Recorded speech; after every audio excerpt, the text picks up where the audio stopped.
Now, the next thing we're going to sort of cover and look at is adding in some bits of stability around the hips. And I'm going to try and take you away from your sort of standard climb variations, which is a very cliche physio exercise that you like to give our climbers. So I'm going to try and take you away from that and give you a couple of different variations. Now, if you've got stuff moving and you have lots of mobility, in order to protect joints, we need to make sure that this mobility and this movement is actually controlled. So the whole concept of mobilizing tissues and then strengthening them is designed to, the mobility lets you work through your full range. So instead of if I'm to do a bicep curl, instead of me being stuck in this short position trying to work my biceps all day, using the mobility allows you to then work those muscles through their full range. But if I've just stretched it out and put it into a new range, it might be really weak because it's not been there before. So for me, I really like to combine stability type workouts and strength workouts, again, post sessions, but aiming at trying to work us through that full mobility range. So you could use this immediately before a gym session, because that way you can then hopefully strengthen yourself through the range, but not before. Don't use the mobility stuff before running. This sort of stuff you can use mobility before. So I'm going to start by getting your TheraBands together. And you're going to pop this around your knees. So, classic physio, physios always like to use climbers, but I get a bit bored with climbers. I like things that are a little bit more challenging for us. So what I'm going to ask you to do this time is, let me pop this up so you can still see the top of my legs, is get into this standing position with that TheraBand nicely around our knees. Now, what you want is tension on this band at all times. So you don't want it like slack and floppy. You've got to have tension on the band. And you're going to transfer yourself onto a single leg. So balancing and keeping tension on the band to begin with would already start to switch on around both my hips. It's going to get both your standing leg, because your standing leg supports your pelvis, and your moving leg, which supports the hip in the socket. So starting in this position, TheraBand around our knees, we're going to move ourselves into this abduction position. And we're going to control up, control back down. What hopefully you start to see as I'm doing this movement in this position is the similarities between some of the movements that you're going to do on a chase. But not only that, for me, I like it if you've got the swing leg on a chase, but you've also got the stance leg when it comes to landing off the barriers or in general running.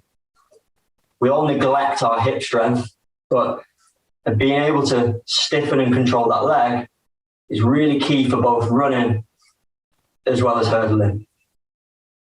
So legs straight out to that side, nice movements.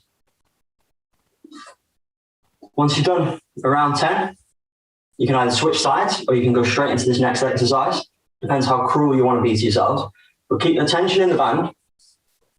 And this time, I'm going to get mini squats up and down while maintaining that tension in the band. A key point on this is to make sure you're almost trying to sit your bum onto your heel. And then you're pushing through your heel to come back up. You push through your toes, your quad's going to start kicking in. All you're going to do is knee work. But if you push through that heel, what you'll find is you really start to get that hip working on that standing leg.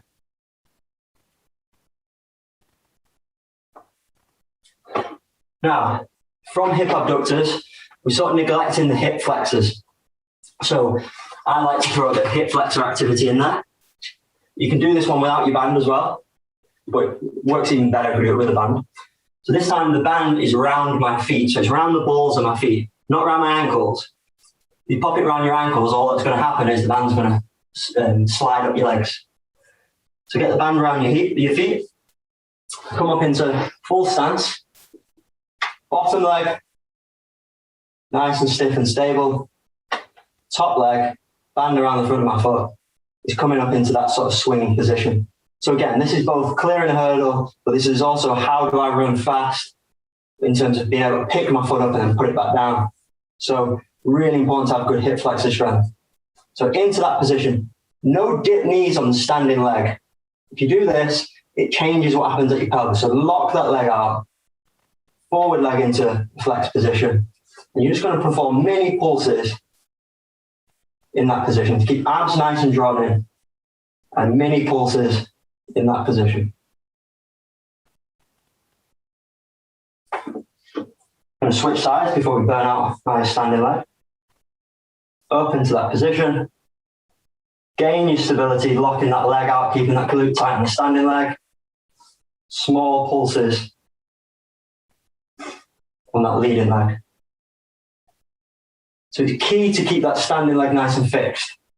What you don't want to see is it dipping and lots of swinging through everything. To keep everything from my ankle up to my shoulder staying perfectly rigid. The only thing that's then moving is my swinging leg. Performing small pulses up in that position. And that should really hit your hip flexors. So you get your hip flexors that hit, you get your abductors that hit. There are two sort of variations that we can do on classic single leg squats or from classic sort of TheraBand work that we usually would do. You've got other things you can use a TheraBand for. Why I think they're amazing is that you've got your monster walks that you can do, crab walks. You could use them for resisted clams and things like that as well. But they're two ones that I really like to use them for. So next thing, let's switch to your kettlebell. So again, got to choose a simple exercise, but using the kettlebell, you can get a nice subtle variation on how we hit certain muscles. So from a simple exercise perspective, we're going to go for pretty much a lunge. But in this lunge position, kettlebell is going to go in the opposite hand. Now, the reason it's going in this opposite hand is so when you're in this position here, it's wanting to pull you that way. So you're having to use all your muscles on your side and on your hip to keep you nice and elevated. Another key point in this one is when you perform these movements, what we don't want to see is if you imagine my pelvis is a shelving unit, we don't want to see it dropping. You don't want to see everything falling off your shelf. So you've got to keep your shelving unit level by pushing through the bum on the standing leg to bring the pelvis up on the opposite side. The moment you do that, you'll feel that bum kick in. To really start to kick in and work. You're going to take your kettlebell, rest it down by the front of you, shoulders back, knee out, not inwards, going out, aligned with my little toes. Weight through my front leg and through my heel, and you're going to drop into that lower movement and raise back up. Again, if you push through the toes, all you're going to get are quads. So do make sure you push through the heel as you raise back up. For those of you who like something a little bit harder, you're going to drop into the lunge. Don't let the knee touch the floor, so you're going to stay hovering above the floor. You're going to drop into that position. You're going to hold, overhead press, back down and raise. Drop in, overhead press, back down and raise. Now, I like these little variations because what you'll see is as soon as you start to try an overhead press, you see your body want to wobble all over the place. So it's a really nice way to try and challenge that core control at the same time. Because that's exactly what you want is the moment you've come off that chase, off that water jump, you're trying to plant the foot into the ground, you're trying to stabilize at the hip, keep your trunk strong. The moment you start losing those positions, wobbling, falling side to side, it's going to have a knock-on effect on your knee and everything going down. So you can even try that yourself. It's like try and perform your lunge while wobbling your trunk all over the place. Or hold this position as you move the kettlebell out and just see how that starts to affect all sorts of different muscles around your lower limbs, around your back, around your ankles. So a really nice sort of variation that we're going to use. Now, final one, I'm going to show you which is fast becoming one of my favourite hip exercises for people, is almost a side plank variation. But we're going to make it somewhat easy for all of you. I say easy, actually just makes it really hard. We're going to go into a side plank position on our knees. So arm on the floor, knees down.